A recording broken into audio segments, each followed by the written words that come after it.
Bunny Chapín sorprende a los guatemaltecos. Chapín, yo soy Bad Bunny Chapín. Lo siento, no trates de enamorarme o no te hago coro. No. ¿Qué está pasando? ¿Qué está pasando en Guatemala?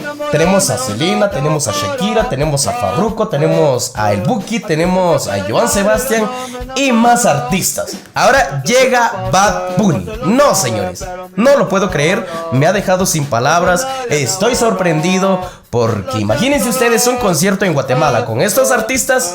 Creo que toda Latinoamérica llegaría a Guatemala para disfrutar de este concierto. Ya me imagino el costo de los boletos. Estoy sorprendido. Vamos a ver, vamos a escuchar cómo suena Bad Bunny Chapín. Lo siento,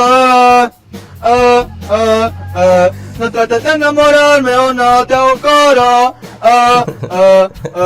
Hace tiempo que de nadie yo no me enamoro.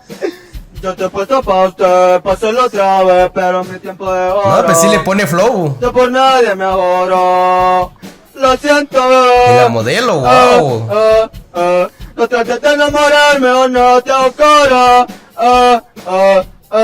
Hace tiempo que de nadie yo no me enamoro. Yo te he puesto pa' usted, pa' hacerlo otra vez, pero mi tiempo de oro.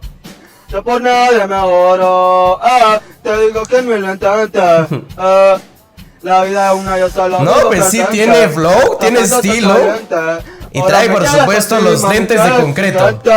Bueno amigos, a bailar, a moverse. Pero tu mano es creyente. Cupido en de bicho, ese cabrón siempre me miente y me hace pensar en cosas que no van a pasar. Ya sé cómo terminan y lo va a comenzar. Que pase lo que pase, yo no lo voy a ¿Qué opinión merece esto? Dime si te va a quedar haciéndolo, tocando no.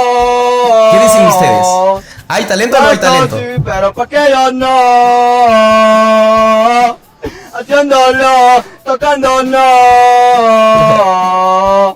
Pa' chingar sí, pero pa' Buena serio actitud, no. buena actitud de este muchacho. Por eso no, Me lo encanta. siento. Suena muy bien, tiene ritmo. No te hago coro. A la vez es algo divertido. Yo no me enamoro. Yo te he puesto pa' Muy bien, usted, creo que a los pa' jóvenes les hacerlo gusta otra vez, pero esto. mi tiempo de oro.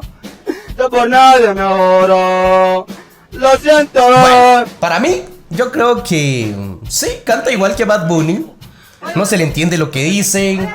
Tiene la misma voz. Buenas tardes. ¿Cómo Sí, están? canta igual, igualito. Ahí sí, creo que esto sí. Este joven sí imita bien a Bad Bunny, de verdad. Tal para cual. ¿Qué opinan ustedes? Un talento Chapín, excelente. Y bueno amigos, así terminamos con este video. Espero que les gustó. Recuerden, somos Frecuencia 502. Nos vemos en un próximo video.